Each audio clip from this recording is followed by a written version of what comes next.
Bonjour, nous allons parler aujourd'hui calcul, parce que le calcul est à la base de l'histoire de l'informatique. Alors en 1500, Léonard de Vinci dessine une première calculatrice. Et puis la première réellement construite, c'est Blaise Pascal en 1642 qui veut impressionner son père qui était percepteur des impôts et construit pour lui la Pascaline.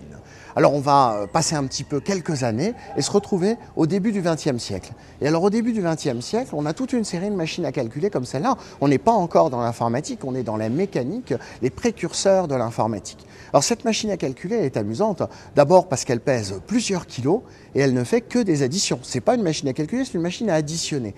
Une machine à additionner utilisée par les comptables qui les utilisaient pour pouvoir additionner de grandes quantités de chiffres le plus rapidement possible.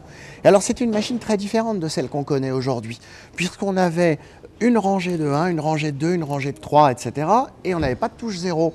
Et alors comment je faisais pour taper 1 million 1 et 6 zéros? Eh bien non, je tape tout simplement 1 dans la colonne des millions. Si je veux taper 1024, je vais taper 1000, ou plus exactement 1 dans la colonne des milliers, 2 dans la colonne des dizaines et 4 dans la colonne des unités.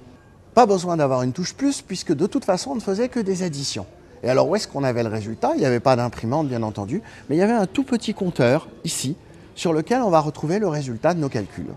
Donc voilà une machine utilisée dans les services comptables, dans les services financiers, au tout début du XXe siècle, et des générations entières de comptables ont tapoté pendant des jours entiers sur cette machine. À bientôt pour une nouvelle histoire d'informatique.